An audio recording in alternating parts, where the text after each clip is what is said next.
So welcome everybody to the very first Hedera User Group workshop. My name is Brett McDowell. I'm the Executive Director of the Hedera Governing Council. And I'm going to be facilitating today and moderating the live Q&A session.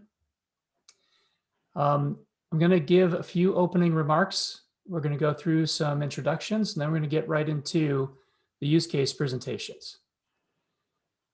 So the first thing I want to emphasize is this is a working meeting. This is an evolution of a series of working meetings, and you should consider it as such. I'm looking for questions in the Q&A tool that then I will moderate, and I will ask those questions live of our presenters. We have time dedicated for that on our agenda. So please go ahead and participate in this real-time working session. The scope of the Hedera User Group is use cases. Please keep your questions in scope of use cases. I'm going to get into what the Hedera User Group is in just a couple of minutes, but let me start by introducing the leadership. The Hedera User Group has 3 co-chairs. Each has been elected by the Hedera Governing Council. I'm going to allow them to introduce themselves, say a couple words about their company, their role in their company, and why they've taken this position, this leadership position in the Hedera User Group. Let me start with Bob Allen. Hello, everybody. For those in the community that I frequent a lot, I'm reasonably well known. But my day job is entrepreneur in residence at Eftpos in Australia. In this role, I have the great pleasure of both leading our digital identity business, which is called Connect ID, but also experimenting and innovating on technologies which will deliver our digital strategy. And for that purpose, we've come to the conclusion that Hedera is a fundamental building block of that digital strategy. So we are very keen to explore all the use cases that can be applied to our business, and then collaborate with both the rest of the governing council and the wider community that are building on Hedera. And for that reason, I volunteered to be one of the co-chairs of the Hedera User Group, and was delighted to have that accepted. So shall I hand over to Andy? Hi, everybody. Welcome. I'm Andy Gastwirth. I'm the Chief Information Officer over at DLA Piper, which is a global law firm. And I had worked previously coming to DLA Piper on a lot of blockchain-oriented solutions, but mostly enterprise-level type of solutions. And when I came to DLA, I was brought in to help build new business offerings that were not traditional to the law firm or legal services business. And I got involved with Hedera about 3 years ago. And we subsequently have been building a platform on Hedera for asset tokenization. And the reason that I wanted to be part of this council as a co-chair, as this user group as a co-chair, is that I feel that it's extremely important to build a vibrant developer community for any ecosystem to be successful. And what we've been working on and what we hope to do with all of you moving forward is develop symbiotic relationships where everybody can participate in this ecosystem, and there's good incentive for them to do so and make the platform successful. And I'll hand it over to Monique. Well, thank you very much. Thank you very much, Andrew. So my name is Monique Morrow, and I'm a senior distinguished architect at Syniverse. And Syniverse is a company fundamentally that is based very, very focused as a technology company with carriers and also now big enterprise customers. And so it's a company that's about 30 years old, and which is, has its history, and it's based in Tampa. My role is looking at these emerging technologies and certainly when we look at tokenization, asset tokenization, blockchain, and newer types of DLT and how we monetize that, it becomes quite interesting. I've been working with the Hedera Group, at least in terms as a co-chair specific to decentralized identity. And we believe, for example, that 5G and IoT have identities. We think that they can be very, very compelling, and Hedera presents an opportunity to look at, perhaps not in this meeting, but in the following meeting, of what these use cases can look like, especially in the carrier space. And so I'm very happy to be here. And back to you, Brett. Thank you, Monique. So I'm going to now talk about roles, responsibilities, and facilitation throughout this workshop. This is the first workshop, so we're kicking the tires on this. We might learn along the way. In user group, language, we have two stakeholder groups represented today. We have our contributors. The contributors are what you might think of as full members, and the contributors in today's workshop are either Hedera Council Member representatives, or they were invited experts over the past several months in a series of meetings called special interest group meetings, which were again focused on use cases. And so what's happened is the council, on the recommendation of our chairs, has consolidated the special interest groups into one organization, the Hedera User Group, and has decided to make that public. And in the blog post that announces the user group today, there's a good description there of the history and how we got there and the rationale for making that change. Primary reason to create a different group instead of just having these be council meetings is the difference between governance and utilization. So the network wants decentralized utilization as much as it wants decentralized governance. The council governs the network, operates the network. But what about utilization? So the utilization is really for all of you. It's for the users of the network. What are the best use cases and what are best practices?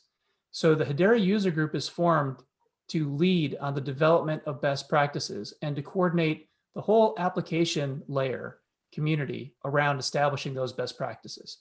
So this is for the users, and that's not limited to developers. This is also the business decision makers that are going to decide what to deploy on Hedera, choosing Hedera over their other options. And in this meeting, the contributors are here as panelists. Panelists have full control over their camera and their microphone. And again, this is a working session, so I encourage you to participate as a working session like you normally would. But given that we have a pretty big crowd here today, I'm going to ask that you help me out by using the raise hand feature, that you keep yourselves muted until you are called upon, and unmute yourself at that time and go ahead and chime in. And I'll try to facilitate this, this large collaboration. Members of the public are here as attendees. In user group language, that means that you can become subscribers. So I'm going to presume that if you're not already a subscriber to the user group, you will be by the end of the day. Part of the blog post that announces the Hedera User Group today will link to the new landing page for the Hedera User Group on hedera.com. And that explains how you can join as a subscriber, and it gives you the opportunity to submit an email address to do so. And that's going to allow you to get notifications, follow along, and participate in what we're using. We're using Google Group as the tool, and that is a public discussion forum. And the attendees here today have access to the Q&A tool, so I encourage you to go ahead and ask your questions there. We are recording this session so that we'll have sort of reusable content to publish after the meeting. I am planning to have each use case presenter get through their use case largely uninterrupted if we can. If there's some need to clarify something, we'll do that. But largely I'm expecting each presentation to get through uninterrupted, and then we'll have formal Q&A that I'll facilitate at the end of each use case.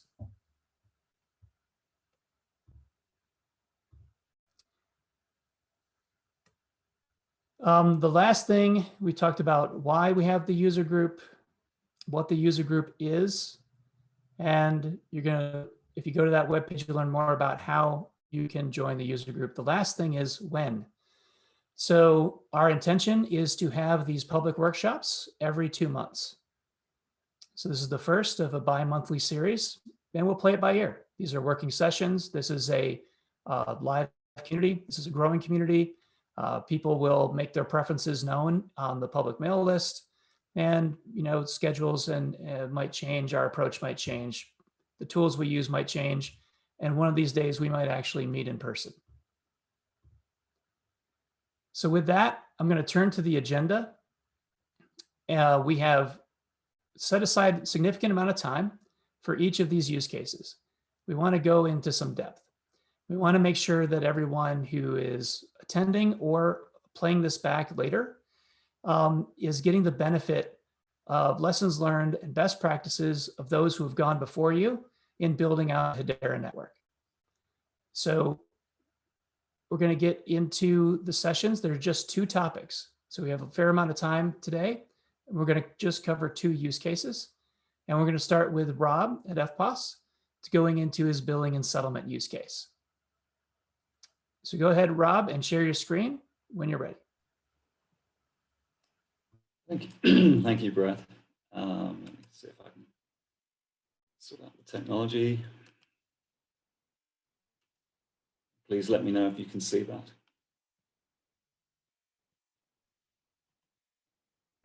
We can see it now. You see that? Excellent. So I'm ably supported today by a couple of top guys.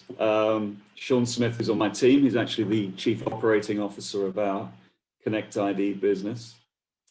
And Tim McHale, who many of you will know from the Hedera product team, who has been working on settlement-related Appnet implementations and showcase prototypes for a while. So he's been helping us work through some of the more detailed aspects of what this might look like. Just a couple of words of expansion on what I said earlier. So Eftpos is the national debit card system in Australia. It's ubiquitous, known by pretty much every Australian, and generally loved. It's been around for about 30 years in various shapes and forms. We've got a digital strategy which expands into adjacent areas, including digital identity, and Connect ID is that digital identity business which I lead. Our Hedera journey has been pretty rapid, to be honest. Once we decided a year or so ago that we were looking into emerging tech to underpin this digital strategy, we quickly alighted on Hedera as being part of that puzzle. I've been involved in various forms with Hedera since about 2017. And so we looked at it closely from a micropayments perspective, and there's plenty of material online for what we did in that proof of concept. That led to an invitation, which we were delighted about, to join the Governing Council early this year. And we actually participate in all the council committees, so we're pretty heavily involved because we believe in the project and the network and the number of things that we can do, and they are many. I mean, a number of use cases that we're actively looking at across the business. And we're a group of businesses. We've got a payments business, the identity business. We've got a payments wallet, and many other capabilities. So these use cases are various stages of maturity.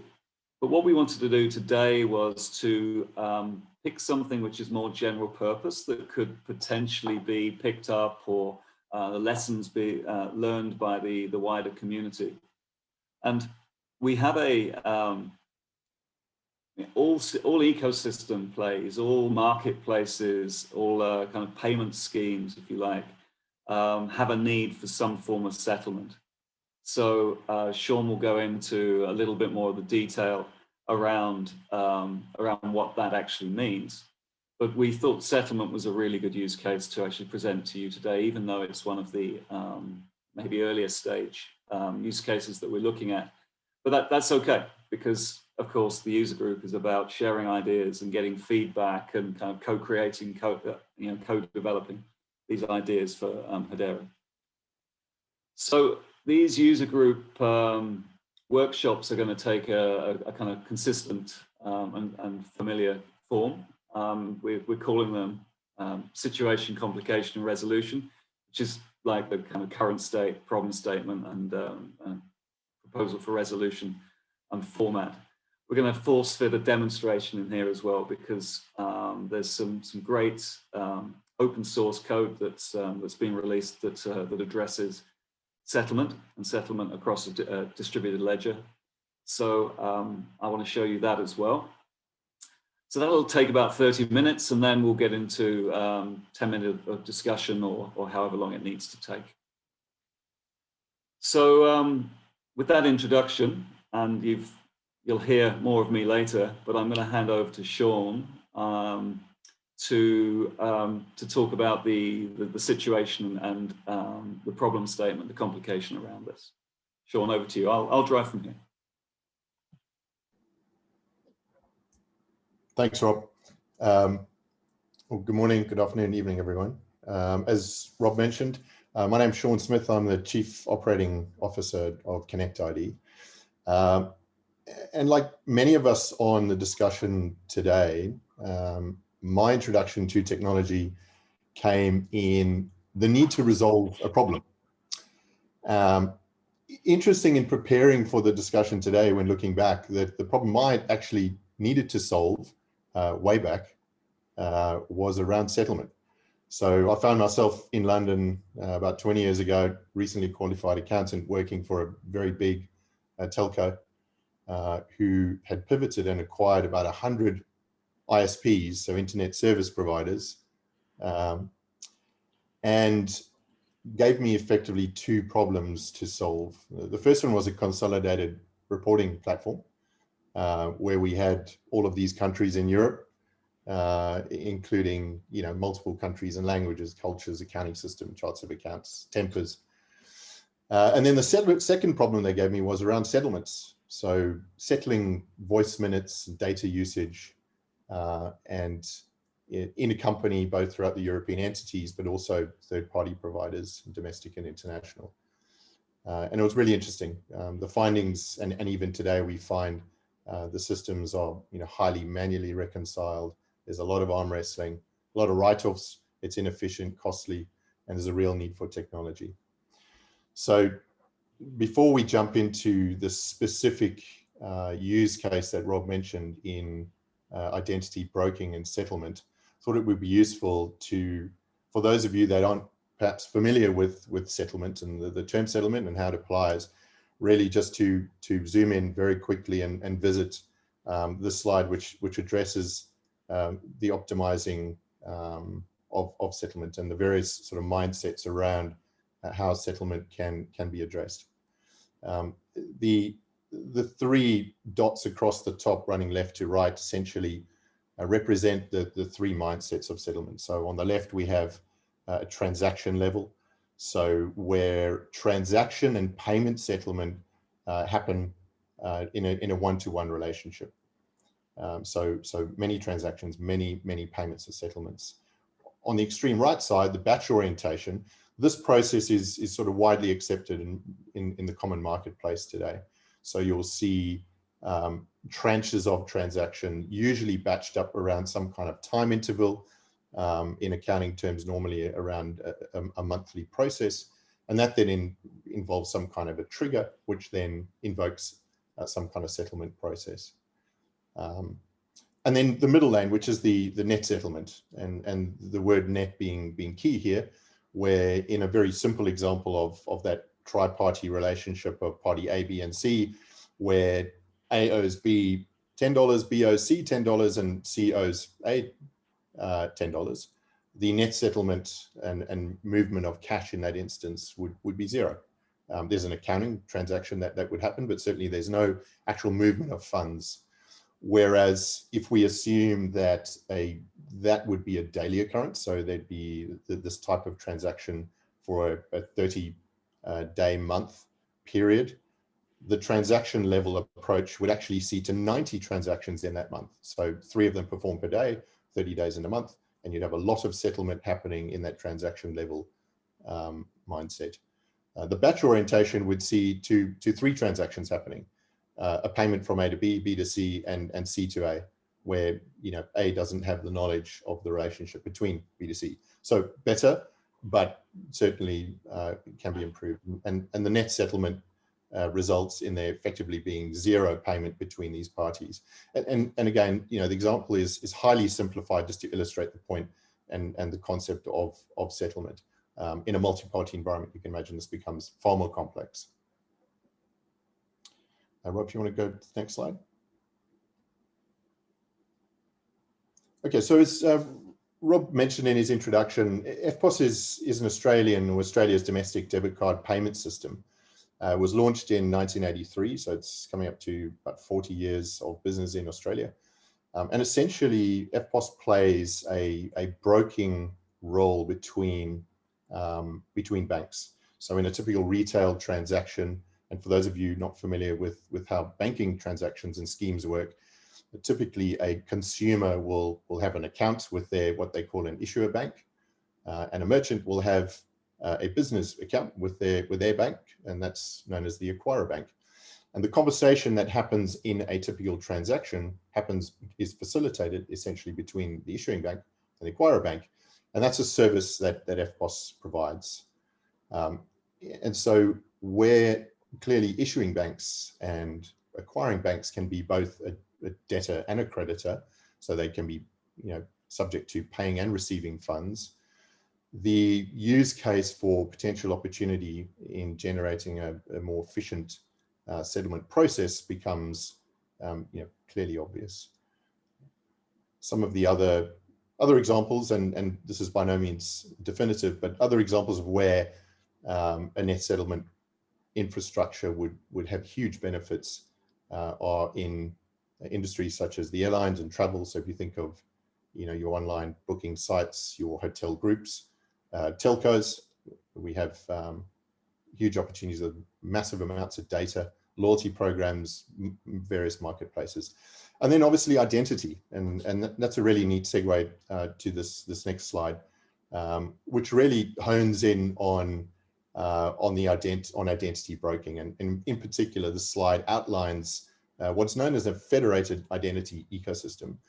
And again, lots of perhaps new words, but for those of you who are not familiar with identity and identity ecosystems, particularly a federated one, it's probably worth just identifying in that first tranche the 4 parties that are typically the sort of pillars of a federated identity ecosystem. They typically include what's known as an identity owner. So this is an individual, UI, people that have identities, and the engagement between identity owners is with what's known as relying parties, and you'll see the RP abbreviation for relying parties. Typically, relying parties are those that have a requirement for identifying that identity owner in order to transact.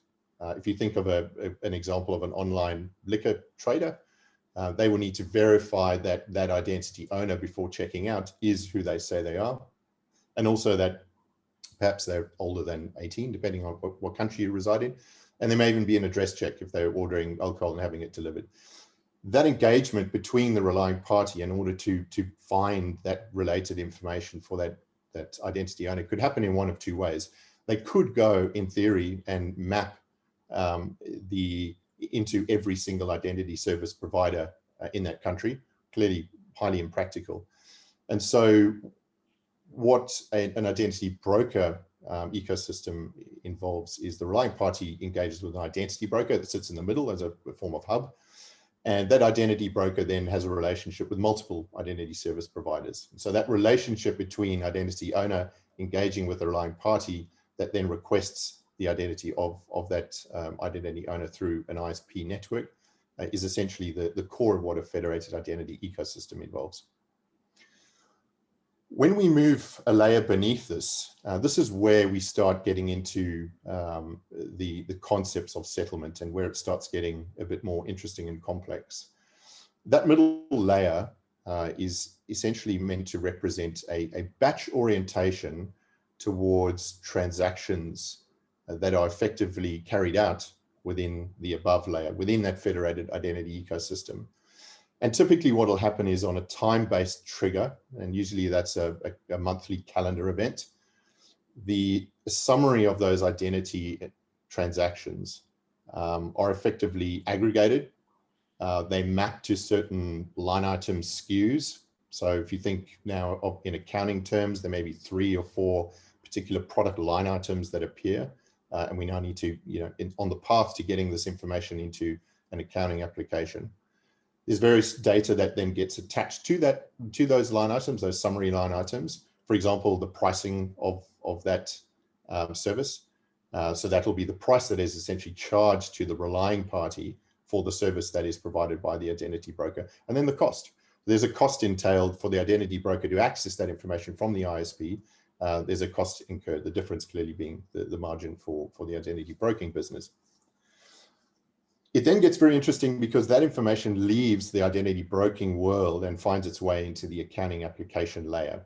And the accounting application layer does essentially 2 key things. And this is where the whole settlement game really comes alive. On the one hand, we term the accrual component of the accounting, and then the other is the cash component. The accrual component involves 2 parts.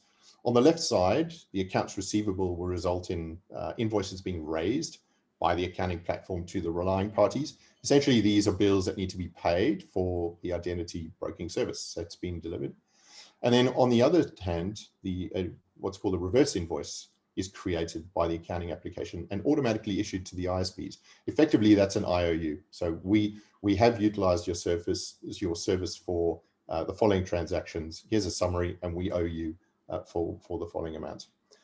What then happens is a dependent payment. So then we're into the cash zone. So the funds that have been requested by the invoice on the accounts receivable are paid by the relying parties. And there's a dependent then trigger that essentially results in the reverse invoice being paid by the identity broker to the identity service provider. And so in a perfect world, the utopian rainbows and unicorns, all of this just happens seamlessly, and relying parties pay for the exact right transactions, which results in the payments then being resolved and paid to the identity service all on time. Quite clearly, you can see that this becomes a very complex landscape, and a batch-orientated process comes with is almost begging for a more optimized net settlement solution. Rob, if you can go on to the next slide.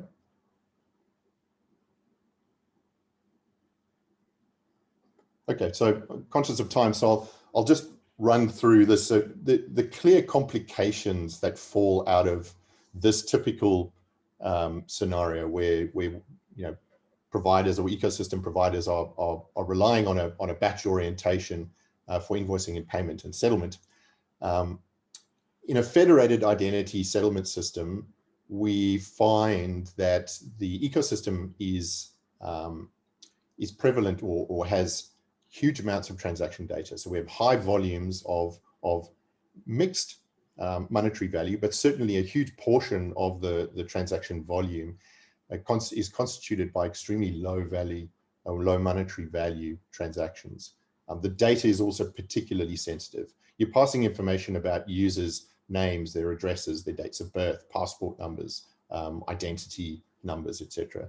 So there's inherent complication around the sensitivity and the volume of these transactions, all carrying, well, many of the transactions carrying a very, very small margin.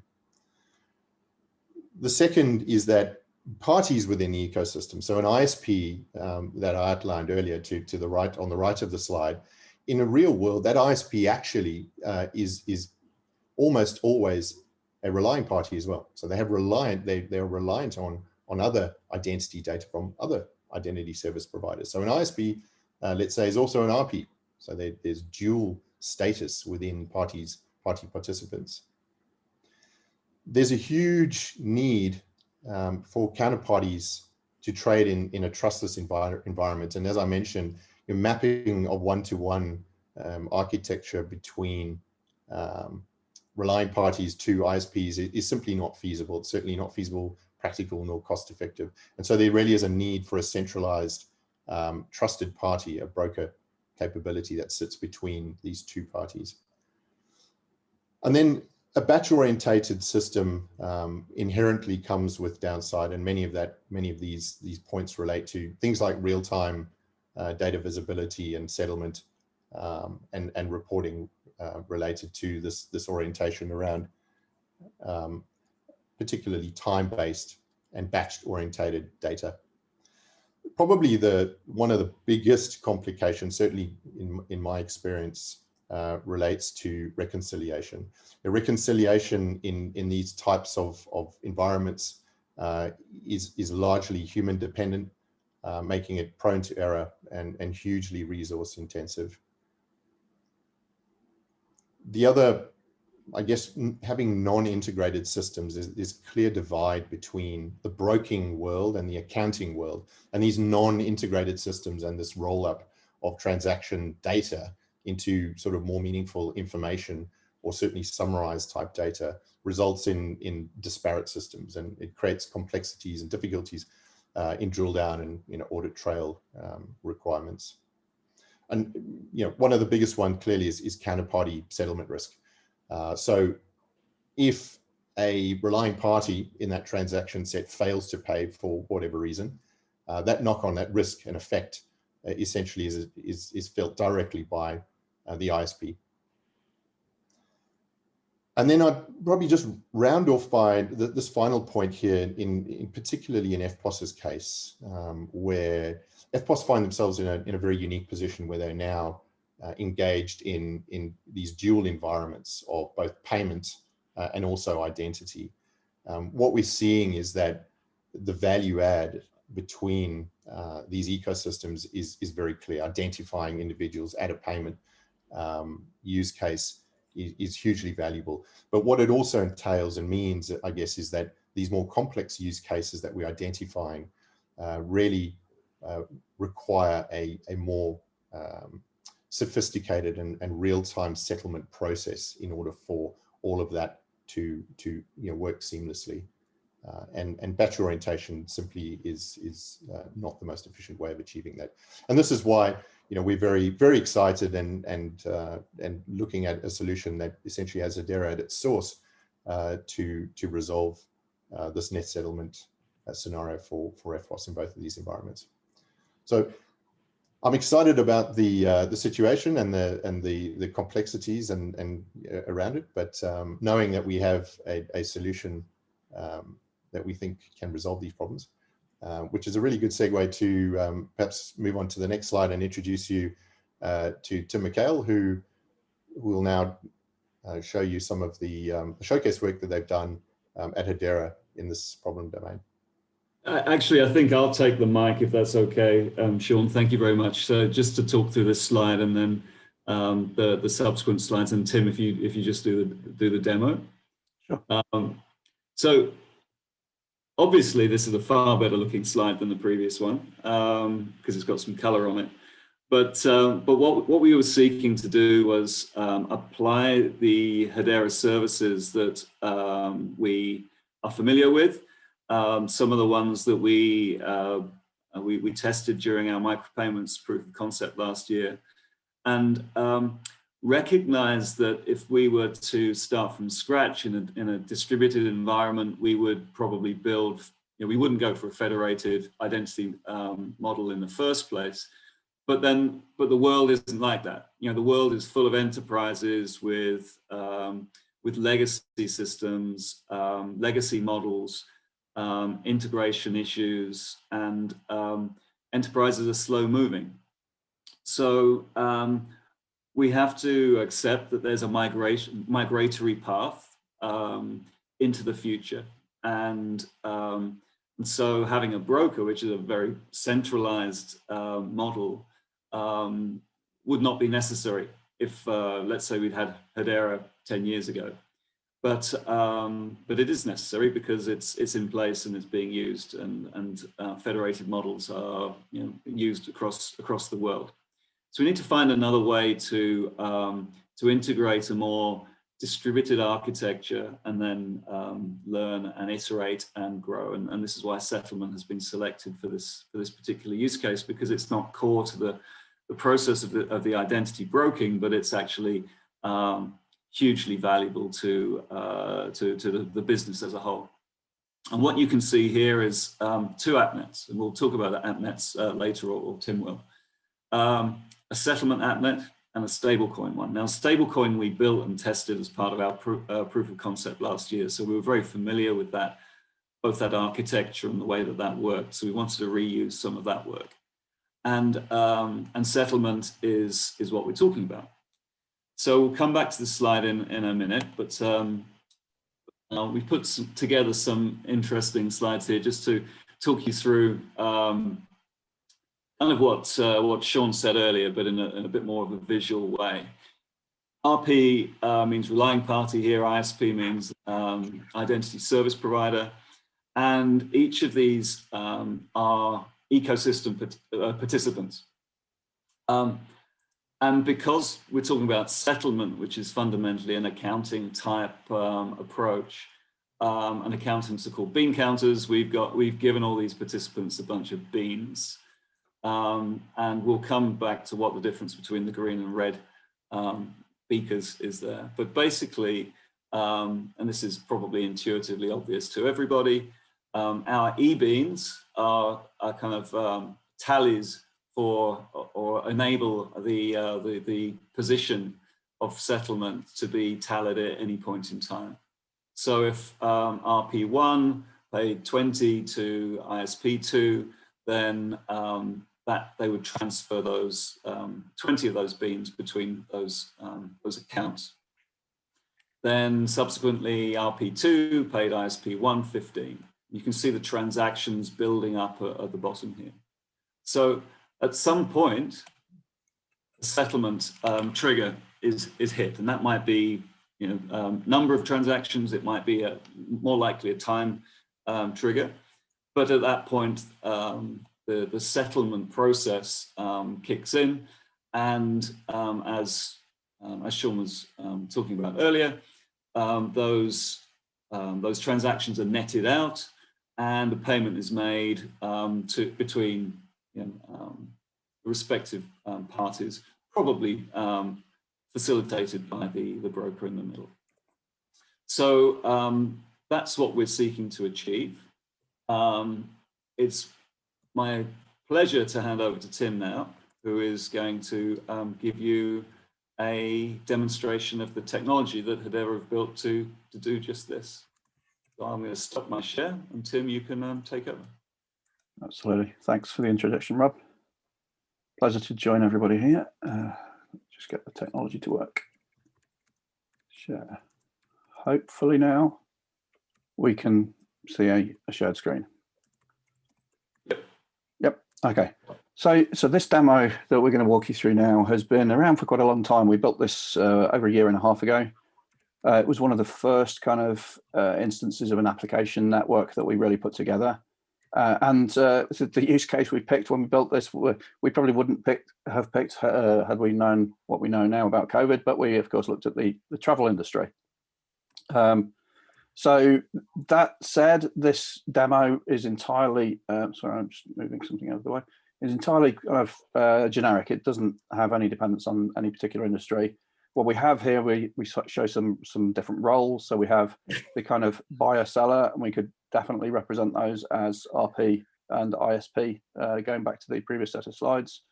We have payment channels because we were looking at traditional fiat payments back then.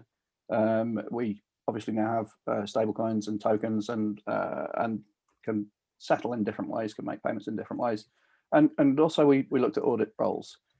So each of these users is running a separate container. In actual fact, this is a Dockerized solution. You can go download this from our GitHub repo.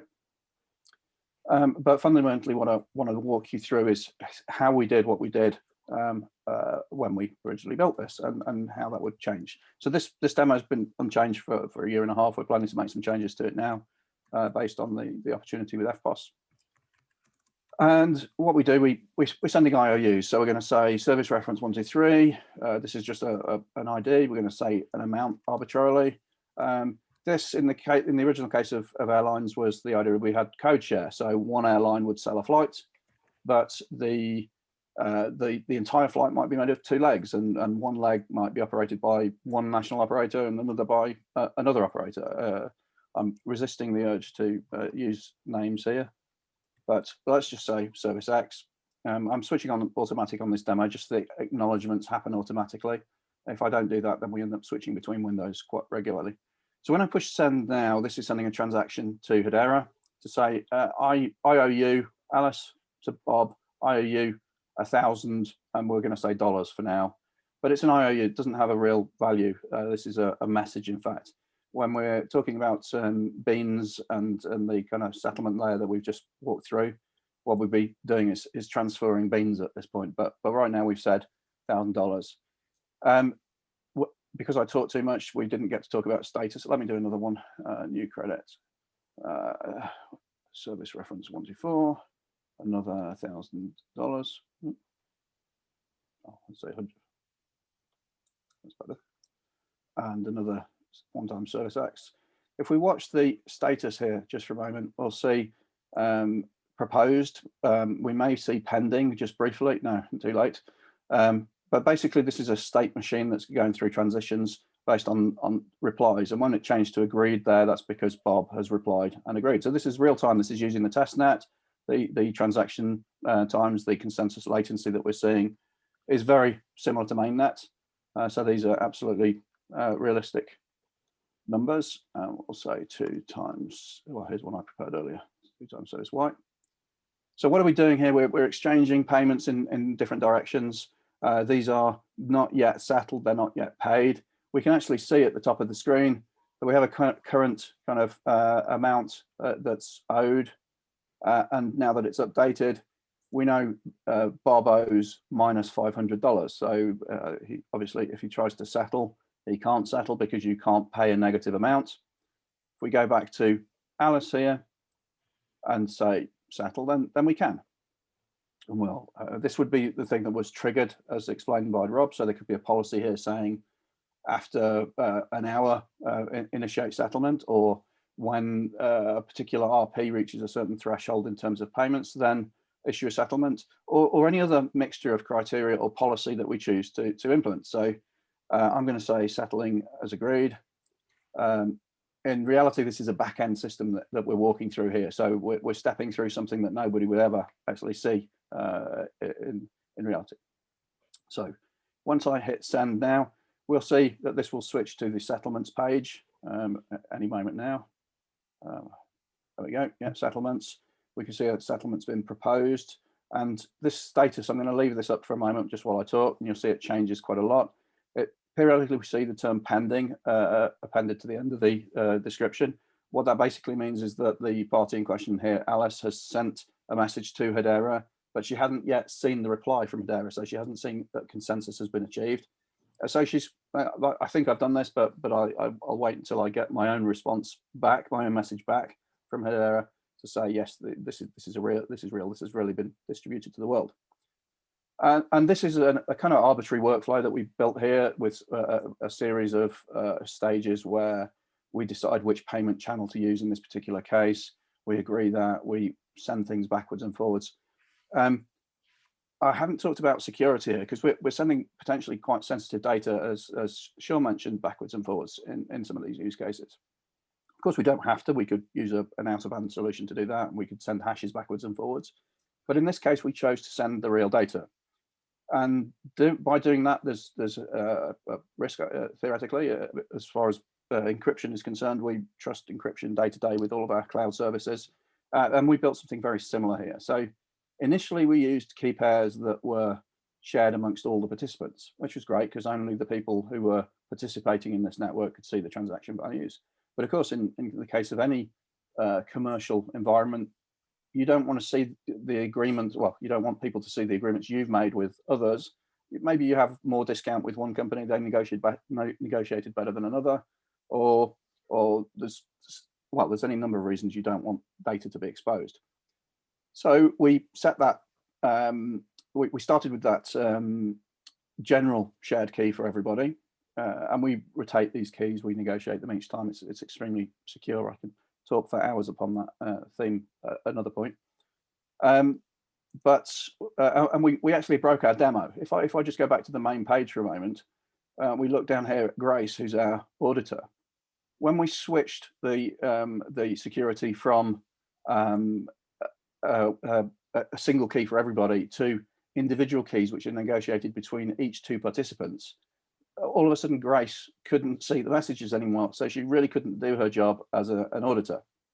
And what I mean here is that each message which has been sent from Alice to Bob is visible only to Alice and Bob. They're the only people in the universe that can decrypt that until the key is shared or the data is exposed some other way.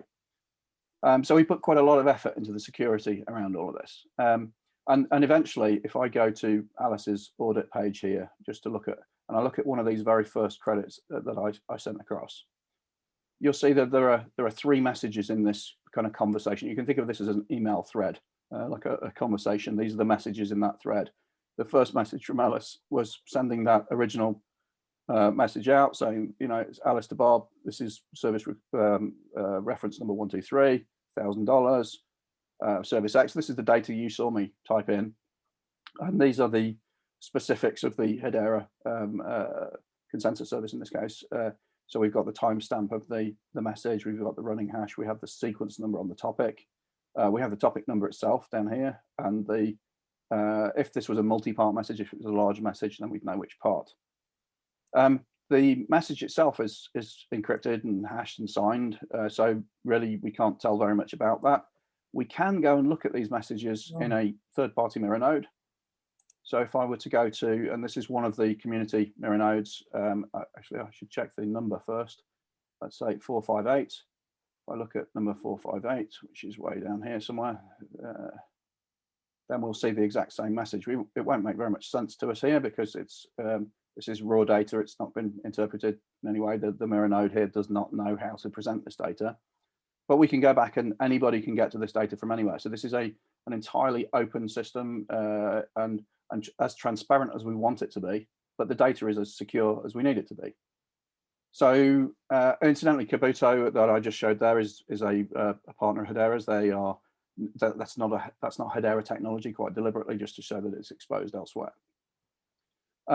You'll see that the same message here is kind of replicated, and the reason for that is that we ended up sending messages not only to the intended participants, so this is Alice to Bob, but we also sent the same message, Alice to Bob, to Grace, so that she could audit, because otherwise she doesn't ever have visibility of that. So we're basically doubling up on the messages to cover the audit requirements. And that really highlights the kind of flexibility here in terms of business process to determine, well, in this particular scenario, we need these messages to go to these participants. In a regulatory environment, there may be certain messages which exceed a payment threshold or something which need to be sent elsewhere to a regulator, etc. So the logic here is very, very flexible. I don't want to spend too much more time. I'd much rather get back to talking to the real use case, but just to show you a longer example, this is the settlement message itself. You can see there's a whole stack of messages that relate to that process. Critically, the settlement one itself includes the subsidiary payments that are referenced by that settlement. So This is kind of the traceability in this case between the settlement and the payments made. Of course, when we get to the e-beans and tokenizing this, then that becomes an awful lot easier because we've got records of all of the appropriate transfers. Okay, thanks, Tim. Rob, you want to kind of wrap things up before we open up for some questions and then getting over to Andy? Yeah, let's do that. I'll run through a couple of screens quickly, and then we can. How long do we have? Well, we're starting to live on borrowed time. We are. Okay. I need to find my screen.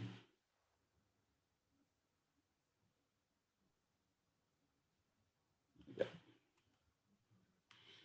So apologies for burning through all that time. My colleagues like to talk. So back to this. What we've seen is really that central orange block, the settlement Appnet, and we're looking to reuse all of that that great code. For those who don't know what an Appnet looks like, this is kind of one representation of it.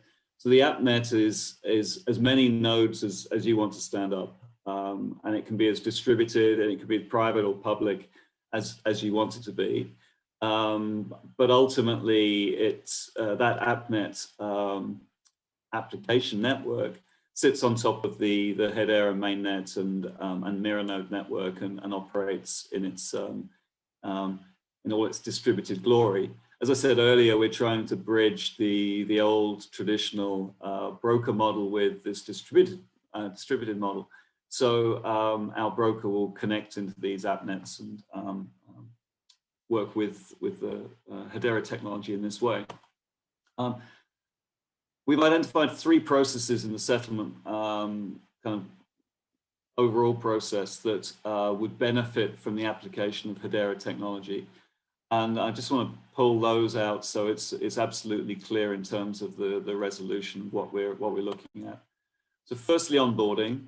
When we onboard within this federated identity ecosystem new participants, we'll give them 2 Hedera accounts. This is where the bean beakers come in. So the green one is for the kind of float for these beans for tallying up the real-time position, and the second one for to receive the beans. So it's the float and it's the account, if you like.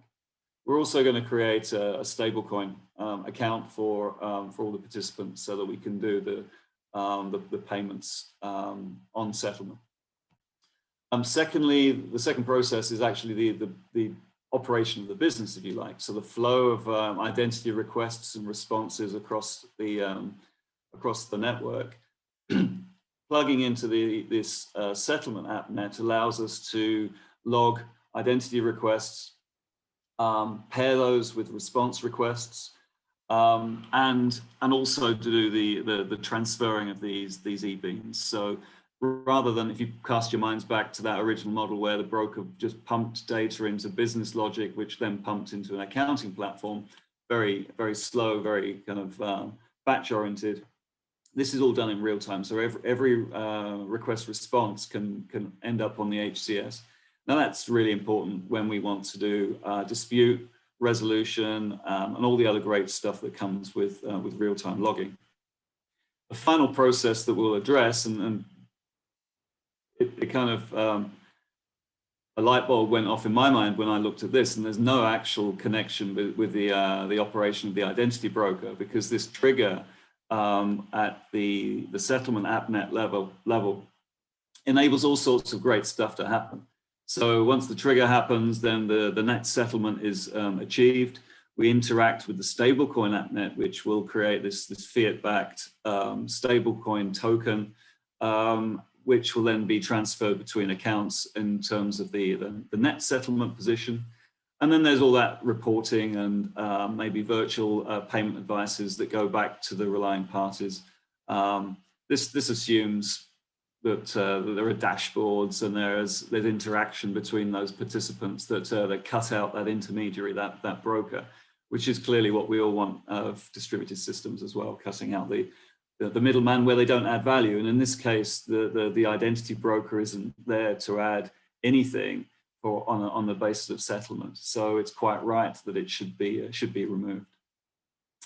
So just finally, before I open up for discussion and questions, this is a quick kind of set of points around where we think that the application of Hedera-based settlement and stablecoin Appnets can improve the whole of the settlement process. So we can do policy-driven settlement. So that's a configurable policy which might be minute by minute. It might be every hour. It could be based on thresholds, as Tim mentioned earlier. Given that we've got near real-time logging of this data that's going through the system, then you can get real-time audit and traceability in there. There's no need for reconciliation, which, as Sean said, is a onerous burden on most of these systems. It's inherently scalable. Now, this is scalable in terms of the participants within the system. It's very easy for participants in the system to actually then be onboarded and interact immediately. And we're looking within Connect ID to scale to tens of thousands of relying parties, dozens of identity service providers. We need to be able to scale very quickly and for these things to operate in a seamless and predictable way. Mentioned logging service requests and responses, but dispute resolution is going to be key there as well, and customer support, that sort of thing. Reduction, if not entire removal of settlement risk and counterparty risk, which is key to business operation, and real-time logs for addressing fraudulent behavior, actually identifying behavioral patterns to get ahead of fraudulent behavior in particular. And participants get their sort of settlement position almost in real time, so that they can determine from their own purposes where they stand with regard to what the payments will be at that next settlement threshold. Thanks, Rob. Excuse me. So that's done.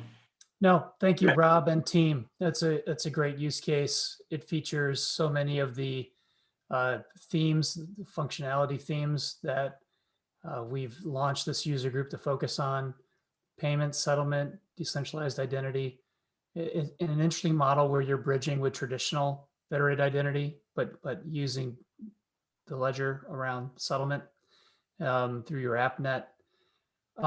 For the sake of time, what I want to do is ask you to take a look at the Q&A tool and then go ahead and use the chat feature, Rob, if you don't mind, to answer the questions that seem aimed at you. And we're going to go straight into the TOKO use case. And then if there's time for some live discussion at the end of the TOKO use case, then I'll just triage and get some questions for Andy as well as some questions for you. Perfect. With that, take it away, Andy. Okay, yeah, we'll do our best here. I know we're pretty short on time now. Jeff, if you want to bring up the presentation, that would be great. Share your screen. So I'll give a little history while Jeff is pulling up the presentation. Scott Teal is here with us also. He's the program champion for the TOKO platform. Jeff is with BCW, and he's the program manager of the entire program. And I believe also that I saw Michelle Lee in there, and she's the project manager facilitating this. And it's been a great working relationship with a 12 or 13 hour time difference accordingly. I think, Jeff, you need to put it into presentation mode there. I'm seeing it split out, but in any case. So about 3 years ago, I was in the US working for DLA Piper again, came here to help build alternative revenue streams for the firm that weren't traditional legal services. And very far away in Hong Kong, Scott Teal was thinking along the same lines. We actually engaged in building a proof of concept in the US, which was based on Ethereum, where we used real estate as our use case for asset tokenization. And there were obviously a lot of benefits that could go along with that. We came to Hedera to look at joining the council, which we did. Scott is a council member on the team. And some of the reasons that we were coming to Hedera were basically related around what we were seeing in the Ethereum ecosystem with what we were trying to do. We could not get the cost or the speed of transactions that we needed. So we're very interested in joining Hedera. We subsequently did so and moved all of our estate into Microsoft Azure. We work closely with Microsoft also on this program. And what we really had learned from, and I think we benefited from this when we went to do a proof of concept, as we came to Hedera, as we tried to essentially build out a platform for asset tokenization is, I think Jeff, that's good, you got it there. What we were fortunate about is that these things take time. And if we had actually rushed to market 3 years ago, 2 years ago, probably even a year ago, we wouldn't have made it. We would have been ahead of the curve. So what we're going to talk to you about today is a platform now that is going live. I'm going to talk to you about tokenizing sports contracts and some of the other ancillary tokenizations that go with that, and we'll show you a short demo of the platform too. So Jeff, if you want to move ahead a slide, please. So the sports player salary contracts, what we have seen as we're talking to not only leagues, but also players. So we're seeing folks on both sides of the business equation. And what we've seen in the existing business processes are that there are a lot of problems with the way that player contracts develop. There are a lot of middlemen, a lot of lag that happens, and ultimately, it doesn't always end up being a very equitable situation for players. And there are also problems that go back to leagues as well as to owners. And what we were looking to do with this was work across those different groups of who we actually represent in different ways at the law firm, and bring them together. Whereas traditionally they may have been at odds, the leagues or the owners may not want tokenization of players' contracts, and the players do for the reasons that we'll talk about. But what we've really looked at being is the intermediary in a positive way, where we're saying to both of them, look, regardless of DLA Piper, regardless of TOKO, this is going to happen. The difference is, do you want to be at the table and be part of this discussion and work through it together, or are you just going to let it happen and not be part of the conversation? So that's really why we've moved into this, this area, and why we think that it's such a burgeoning place for tokenization business. Jeff, you want to move ahead a slide? So just for some numbers out there for the folks, I've mentioned how interested we are in developing or building a strong developer community. We've built a platform that does asset tokenization. We have numerous use cases, but in no way, shape, or form do we feel like we have covered the potential of how these use cases could be further developed. And this is where I encourage folks to reach out to myself or my teammates directly or through Hedera with additional use cases, because we feel that you have an opportunity to develop. There's a lot of incentive here to develop with us on a platform to address use cases and move those forward. And that's good for the overall network too. So, if you look at the sports tokenization business forecasted by 2023, we're talking over 170 billion. So there's a lot of financial incentive that's there. And if we look at some of the use cases that are the sub-use cases, there already have been sports teams that have looked to create club fan tokens. That could be ownership of the team in itself. That could be loyalty programs. I think I'd seen a question pop up about that. So there are opportunities there. Player likeness, we've already seen NFTs, some of the NBA Top Shots, where people are creating videos or photos, and they're basically getting those tokenized and pushing them out. We think this will continue to grow from a collectibles standpoint. And also, the sports contracts. We feel that if we can help the players tokenize their sports contracts, we give them better access and liquidity to capital and put them in a better position. And finally, the last micro or sub use case here. What we've also seen is there's been a lot of talk. I listed the NCAA here, the College Athletics Association in the United States. There's a big problem with student athletes that come in and may have a scholarship, but don't have the means to actually survive at school and pay for the other things that they need. Same thing goes for amateur athletes or leagues. And we feel that instead of colleges individually trying to create programs where they can figure out a way to fund these people, we feel that it would be, if rolled up to a higher level, it would be objective, it would be fair across all of these different athletes. And just because one athlete was more popular than another doesn't mean that they, in this case, might deserve more or less compensation to help them get through school with their additional costs. And also, this gets rid of the fraud that's often been associated with individual donors giving money directly to athletes in the interest of trying to gain business from them after they go professional. So some of the use cases there that have applicability to tokenization. Jeff, you want to go ahead a slide, please?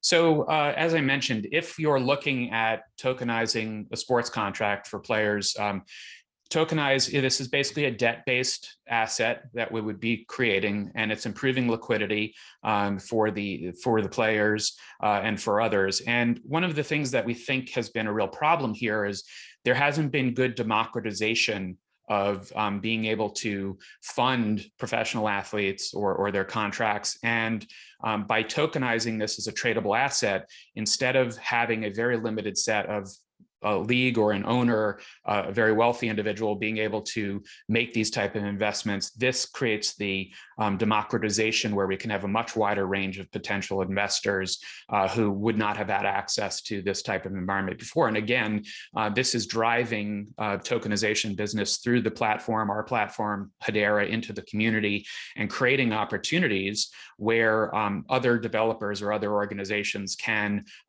be in partnership with us and with others to facilitate other parts of the transactions or derivative type of revenue that could be driven. So what we would essentially do is we would convert the contract into a tradable financial asset, and then we would have subscribers come in and they would be vetted, and they would have partial ownership through the token.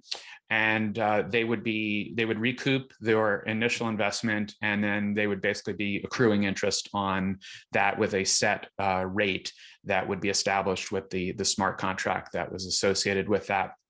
And then one of the things that certainly would need to be done, whether it be in a country, in a league, a region, whatever it may be, amateur athletes, there certainly are regulations that need to be handled through that. And that's one of the strengths of a law firm actually being involved in this and doing the tokenization versus just a straight up technology company trying to take on the brunt of the regulations and the compliance. This is actually our specialty. The tokenization is what we're doing as the output of all of the legal work and the regulation that needs to be done to properly support this type of use case. So Jeff, you want to move ahead, please? So as I mentioned before, this reaches an investment pool that's outside of the traditional avenues. It's their democratization of funding and ownership. This would allow players to receive more of their money up front and be able to use that to invest in other areas where they can basically be creating a career for themselves after athletics or use the money accordingly. One of the big things here is I don't know how many of you have attempted to take your family to a pro sporting event, but it's shocking that when you try to take a family of 4 or 5 to a professional sporting event, you walk out of having spent somewhere between $500 and $1,000 in an evening. And if you look at that for what most people are earning, it's not a realistic situation. And for the long term, it's really not a viable path. So one of the things that we're really looking at here is where is the fraud, waste, and abuse reduced. This is same thing with any DLT solution. You know, what intermediaries can be removed here, what additional costs and waste are going on. And if that waste can actually be reduced, that abuse can be reduced, and we're better incentivizing the players and also removing a lot of that waste from the leagues or from the owners, can we actually, again, through democratization, bring the cost of attending sporting events, whether they be live or streaming or whatever it may be, bring that cost down and address a wider audience with that, and also continue to build out the ecosystem. So I will move through the rest of these quickly, just in the interest of time. But we feel from what we've seen in NFTs that have been created already, and the popularity of sporting events and the loyalty of teams and to players, that this will be a market that will continue to grow. Again, we have a lot of interest coming from both the player side as well as the leagues and organizational side, and looking, you know, they need to get through some issues, but looking to work together on this to move it forward. Next slide, Jeff. So I'll address this pretty quickly, and I think Scott, when he goes to cover the following slides, and Jeff into the demo. The considerations, I would say, yeah, these are complications, these are lessons learned, and this is certainly why we're glad we didn't try to roll out 3 years ago with this. The contract structures need to be converted and normalized from everything being a one-off and being very expensive into something that can be templatized, and potentially more people can get a good contract put in place for themselves without having to take a lot of time or a lot of money to do so, and also not be taken advantage of. Identification of technology platform, that's something that we, with Hedera, with Microsoft, have put in a lot of work with our partner BCW to basically build out this platform that does facilitate exactly what we're talking about. I'd say that the broker dealers and the custodians are a bigger challenge for us, in that this goes to the regulations and regions. A broker dealer or a custodian may be able to do a certain type of deal and in a certain region, but that doesn't mean that we can cover globally what we need to do. So we've been meeting with some that are global providers here that we hope to zip up those partnerships and be able to move forward. But that's something from a consideration standpoint that everybody on this hub should take into account when they're looking to do business with tokenization. And then there are token standards that have been established, and for all the reasons we talked about, cost, talked about performance, they're not really very viable for the go forward. And you know, we need to work as a community also to help put more focus on Hedera and the advantages of HTS and HCS, and get more business flowing through, or be able to transfer tokens that have been created on other platforms into the ecosystem, so that they get the benefits of that while we're also bringing in more business to the environment. And then obviously Rob covered this with identity, but making sure that we're qualifying suitable investors, that we have KYC, and that we're avoiding AML issues is always important, especially as a law firm working in partnership with the TOKO platform. So I think, Jeff, was that my last slide? That I was. That's your last slide. We can switch over to Scott. I'll talk a little bit about the TOKO platform, and I'll go into the demo. Okay, Thanks again. great. Thanks, Andy. Hi, everyone. Scott Teal, partner at DLA here in Hong Kong. And as Andy, I think, introduced me as a product champion for TOKO. It's been a really, really exciting journey to be on this. Obviously, Andy's run through, you know, contracts, sports contracts, entertainment contracts as a particular use case. I just wanted to mention the really quite extraordinary diversity of projects we're already seeing since we launched TOKO at Hong Kong Blockchain Week in December of last year. We've got a pipeline of maybe 20 or 30 projects in various states of maturity. But what is interesting is the diversity of geography and also asset class. So we're seeing quite a lot of projects involving art or collectibles, museum pieces, a number of real estate projects in different parts of the real estate ecosystem as well. So retail projects, commercial projects, land projects, data center build outs, as well as things like books of secondary, you know, mortgages and other financial instruments that are attached already to land. insurance and reinsurance and insurance-backed products, and the use of tokenization there to not only fractionalize those, but also to control the downstream distribution of those assets. Equity shares, sort of digital IPOs is certainly something we're looking at. Funds, tokenization of funds, although a lot of the ambition around those are little more than the sort of digitization of the fund unit trust at the moment. So we're looking to try and bring in additional functionality to streamline some of the features and functions of administration of funds, in addition to just providing a mere sort of ownership token. Debt and debt restructuring is a clear project. We have one that I think may possibly be our first very large scale one here in Hong Kong, which is ultimately a debt restructuring of an underlying real estate asset in Indonesia, but Hong Kong ownership. ESG, green credentials, green bonds, certainly something that's very topical at the moment. A lot of our clients talking about those. And then bundles of intellectual property rights, which have ranged from music clips, back catalogues of music, portfolios of other digital assets, whether it's music or videos or other content. So quite a range of IP assets as well. So just to give a flavour of some of the variety of what we're seeing, and some that aren't even on here. Our very first engagement, in fact, was about a subsea phosphate deposit and the tokenization of that to sell future interests in the rights to be extracted in the future. So really diverse range of assets.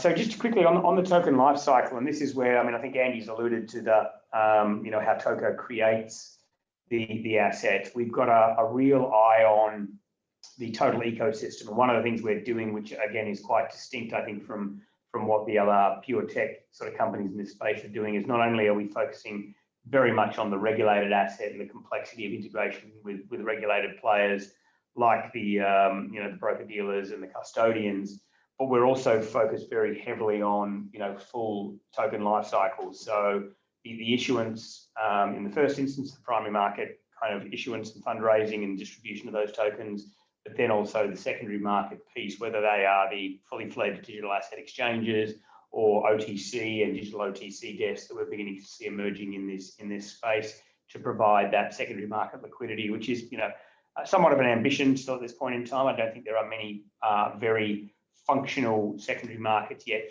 for asset-backed security tokens, but it is definitely going to be something we see emerging in the near future, and all of the clients we're talking to are obviously very interested in that secondary market liquidity piece.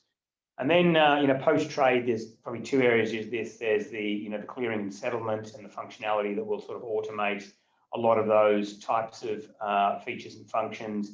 But then the asset servicing. So there's been a huge explosion in DeFi type activities in cryptocurrency markets. And we are looking very closely at how do we start building in those types of downstream financial products, whether it's the equivalent of staking or whether it's a form of collateralizing those assets to provide derivative products on the back of those, slicing and dicing those, which the digital format should make much easier. That's going to be a real feature of what we're trying to build towards as well. Just quickly, next slide on the architecture, and we were umming and ahhing as we were listening to Rob and team on that presentation, whether we put in our technical architecture diagram, but we backed away from it. We went with the Word version because we are lawyers. But just to understand, I think the important structure where we've used a hybrid public-private chain build here to effectively deal with a lot of the regulatory and other legal issues, not only including compliance and AML, KYC, and the importance of whitelisting investors to make sure you're only selling the right products to the right people who are entitled to buy those. These regulated assets can't be bought by everyone. A lot of markets limit them to professional accredited investors, for example, and so it's important that you have good controls over who you can actually distribute these tokens to. But also within that Hyperledger Fabric layout, which is the private chain environment, which has a degree of decentralization in it as well. But that deals with things like data privacy, information law issues, rights to be forgotten, those types of issues, and the more general commercial issues like confidentiality and secrecy and those types of issues, because a lot of these transactions are going to be relatively sensitive, and they wouldn't, most of the issuers, investors would not want a lot of the information sitting on public chain environments. So we've been very careful about structuring these different layers and what information goes on each of the different parts of the stack. From the outset, we built the Hedera consensus service in, so irrespective of the token that gets minted, we leverage the HCS service for not only the ABFT level consensus, but also the timestamping and that real, public trust layer that comes with HCS. So any tokens that TOKO produces runs through HCS as well, even if that means there are multiple consensus layers that a token has to go through or a transaction has to go through.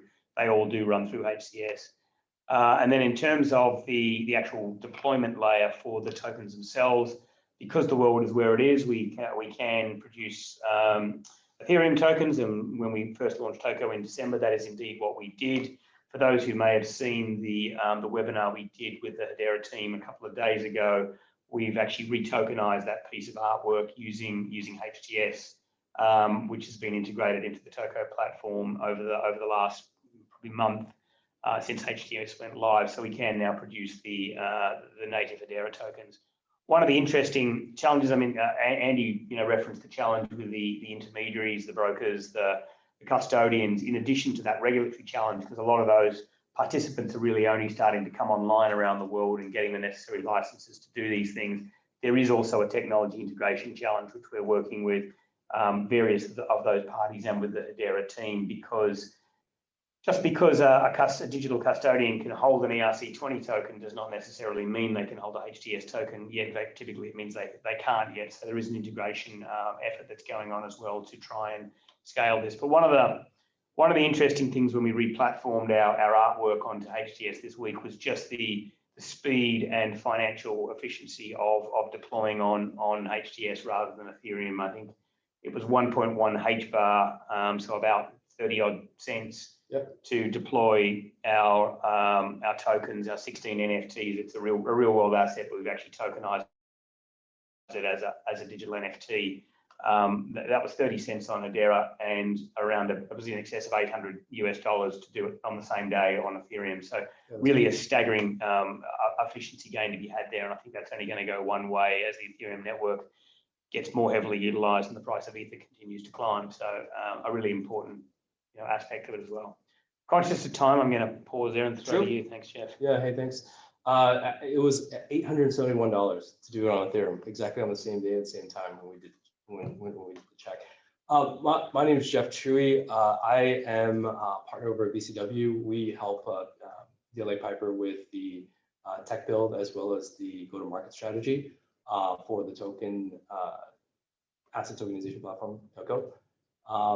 Before we go into the demo, I'd just like to baseline everybody very quickly in terms of the different personas and views that are actually interacting with TOKO, and then also what do these personas and views actually do in the four core modules throughout the process. Now, there are multiple other services actually built into TOKO from a functional perspective.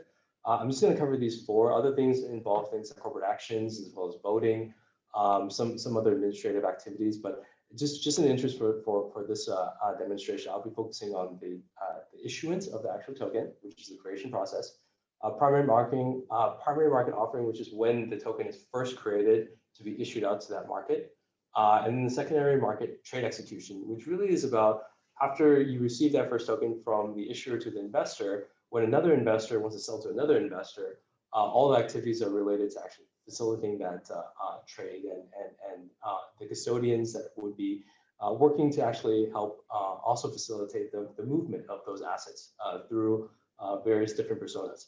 And then finally, the redemption, which is at a point in time when the issuer and DLA Piper agree that it's time that the contractual obligations have matured and it's time for the token to come home. So it gets put into a black hole wallet.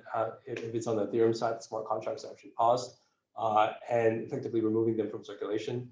And then finally, the redemption actually occurs, which is the agreement to actually pay some type of fiat or other contractual obligation, some sort of value or transfer of another asset from the original asset issuer to that last and final investor who was holding the token at the point of redemption. So conscious of time, let's jump right into the demo and talk about maybe a use case on creating a sports contract. So just bear with me for 1 second. I need to move my screen. In the context of when we begin the process, I covered earlier, usually an asset owner, issuer, goes to DLA Piper and has the agreement that they're ready to move on to create a token. Once you get into this first login section, you'll start to see the dashboard and different assets and tokenization projects in flight from that specific issuer. So if we go to my issuances here, you'll see that one tokenization has already gone through the creation process and is waiting to be issued. Now, I talked about issuances earlier from a primary market perspective. So this is a situation where the token is actually created. It's waiting for to go to the first investor from the asset issuer. So this is something that we will cover a little bit later. You put my name in there, Jeff. Oh, you asked for it. Babe Ruth and me, Jordan. So I did actually. So I created a few contracts. So this shows that checks pending. We have a maker checker process built for compliance reasons. So just because you're an asset owner or asset issuer doesn't mean you can just create an asset on the whim. So of course, you go and create the asset. A DLA administrator will then come in and double check and make sure everything's compliant, consistent. Assign an ITIN number against it, which is a international standard, International Token Standard Association number that validates and verifies what type of token that is. Also, in terms of once that comes back, it's actually ready for creation. So I'll show that real briefly. I just want to go over the different statuses. And then this is a situation where Scott, earlier I showed in the primary issuance, has already created the token. So it's ready to be issued out. So let's go ahead and let's see what the creation process actually looks like. So when we go to create a token, you have a drop-down menu, choose different token standards. Of course, we're token agnostic. So as we have requirements or additional functionality to come in and add more token standards, we'll add them in. But in the case of this, let's go to HTS. The closest kind of project that this tokenization would be for a sports contract, probably project financing, as we probably issue it as some sort of debt or some type of debt instrument. In this case, let's call it, Scott, you want to do Scottie Pippen? Sure. Yeah, let's do Scottie Pippen. Very similar in height. SP1, and let's issue 10,000 tokens out. Asset price of $12 each. Do it in US dollars. So let's do it here, US dollars. US dollars.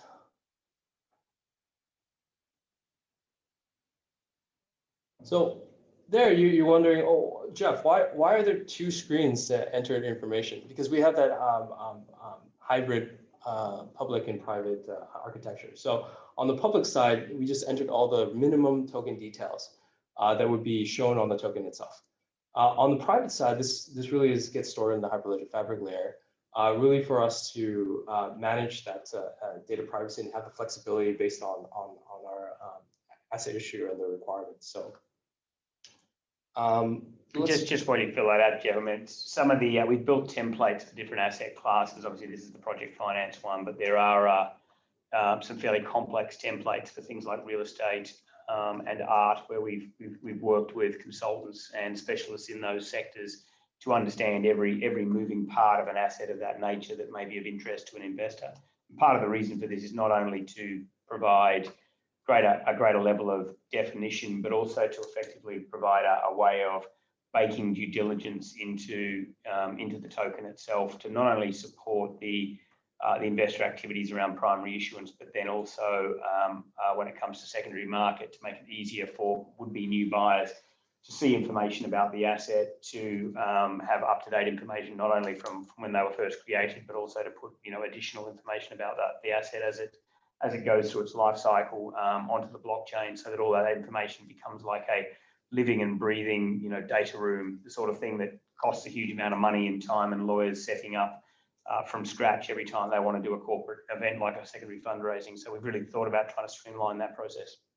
Yeah, exactly. And then something along those lines, we can add additional fields.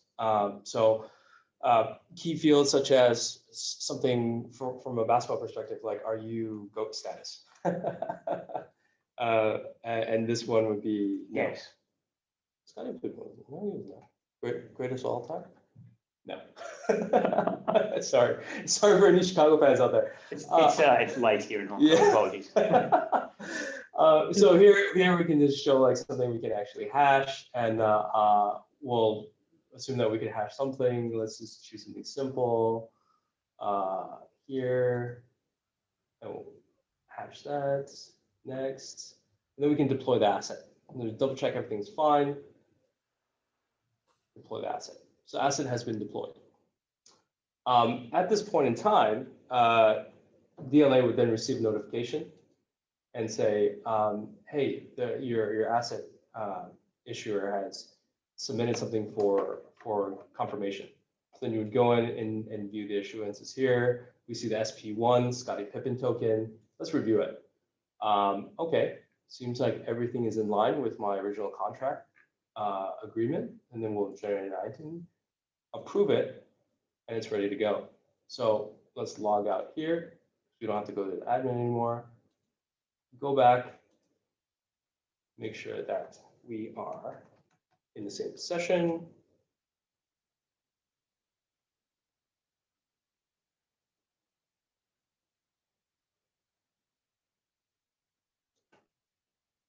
Once we go in, we go back to my portfolio, and then we see that Scottie Pippen is ready for creation. So let's create that token. But then, you know, I'm an issuer, so I'll go in and I'll just make sure everything's done properly. KYC is done. Okay, let's create the token. Now ask me, are you sure you want to create the token? Yes, I am sure. I have to add my password one last time. It's kind of like a stamp. Let's create the token. So token is now created on testnet. Go back to my portfolio, and then I can see that it's actually moved into the created process. So let's check on Dragon Glass, what's going on. And we should be able to see an SP1 token for Scottie Pippen on Dragon Glass once it loads. So while it loads, Scott, do you want to say some words before we? Yeah, I also just want to point out for anyone that's concerned, we're actually demoing this in our test environment, and in the production environment, obviously there's multi-factor authentication and certs that are there for security. So don't be concerned about a username and password. Okay. Yeah, and there's also, you know, the additional personas, like if this was going to be a regulated asset, the broker dealer who comes in and actually does the distribution, for example. So there are some other elements to it. And you know, it is getting late. I'm sorry, everyone. I got confused with Scott Teal and Scottie Pippen, so I actually opened the wrong contract. Very similar. It's actually this contract, Scottie Pippen contract. So SP1, 10,000 supply at $12 each. So anyways, that's pretty much our creation demo. Let me go back to the PowerPoint presentation and let us close out this session with a summary from. And we appreciate everybody who's you know, hung on longer on the meeting. Yeah, Jeff, I think we just had the last slide. Yeah, so long story short, again, we're looking for partners and developers to work with us. I already saw in the Q&A there were some, I think, 2 new use cases that had come up, which I think are great fits. So, you know, we're certainly interested in talking about that. As you saw, the TOKO platform is actually available. It's running. It's leveraging HCS, HTS. You know, again, we want to have good symbiotic relationships and incentivize the developer community to work with us. And feel free to reach out to myself or Jeff or Scott or Michelle, or go through Hedera, and you know, we're happy to talk to you on opportunities. But we really appreciate your time today, and we hope to see a very engaged group in the hug moving forward. Brett, back to you. Thank you, Andy. Thanks to the whole team, the whole TOKO team. So if you're watching your clock, you're thinking we're out of time. We won't be able to do the Q&A that we're so excited to have with the open community. But because we're launching a new community of practice today, this is not just an event.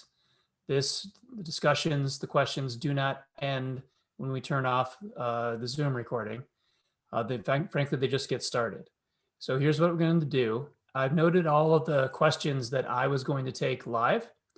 I'm going to address all those questions. We're just moving the Q&A into the Google group discussion. So I'll give everybody today to go find your way to subscribe to the Google group. You do that on the Hedera website. It's linked from today's blog post. It was also answered in the Q&A session if you need the URL.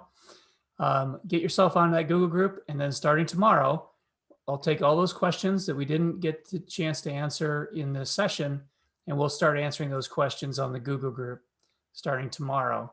And that is an ongoing, growing, interactive community as of today. The next workshop is expected to happen in June, and we will have postmortem. The chairs and I will meet. We'll look at the agenda and see if we don't need to grab some more time or maybe have these more often. This is an evolving process, and you can let your preferences be known on the Google group. So with that, I want to thank the presenters today. You've delivered some amazing content. The marketing team at Hedera is going to make sure that everyone knows about this content and it gets published. I think we can probably safe to say these videos are going to be up in about 24 hours, within 24 hours. Let me know if that's too ambitious. All right, so that's the plan. Thanks everybody, but I'm going to adjourn this user group meeting with that, and we'll pick this up on the Google group starting tomorrow. See you there.